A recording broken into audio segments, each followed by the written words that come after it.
This is Dr. James with Helpmommy.com. And last night I got several calls during the night about fever and parents that were panicking because their temperatures were 103 or 104 or 105. Did they need to go to the emergency room? Waking up their children, trying to give them Tylenol, Motrin, could they alternate Motrin, things like that. It's important to know that fevers do not kill people.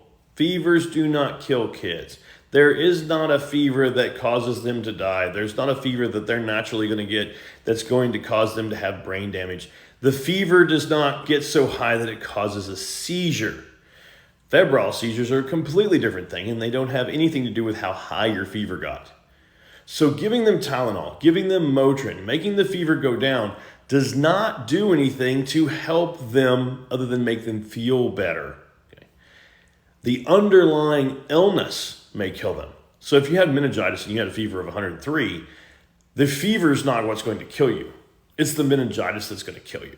So therefore, making their fever go down with Tylenol and Motrin did not make them any less likely to die. They were still going to die because you didn't take care of the meningitis. Same thing with bacterial infections of the kidney, bacterial infections of the lungs, bacterial infections in the blood. All of these infections can cause fever and can cause very high fever, but giving them Tylenol and Motrin just makes them artificially feel better because their fever is not making them feel bad.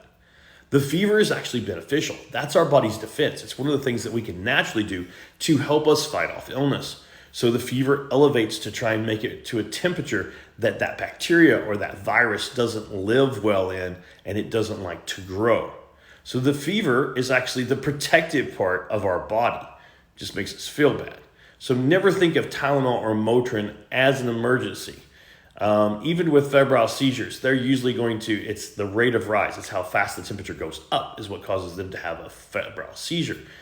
Chances are you're not going to get the Tylenol and Motrin in fast enough because you didn't realize they were even going to have a fever. So it's probably not doing much to prevent them from even having the febrile seizure.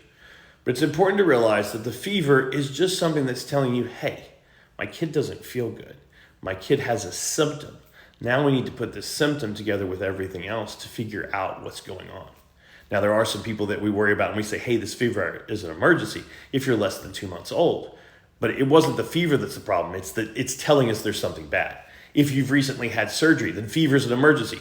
It's not the fever. It's telling us that something else is going bad. So don't think that the fever is what the emergency is. The thing you should fear is what's underlying the fever.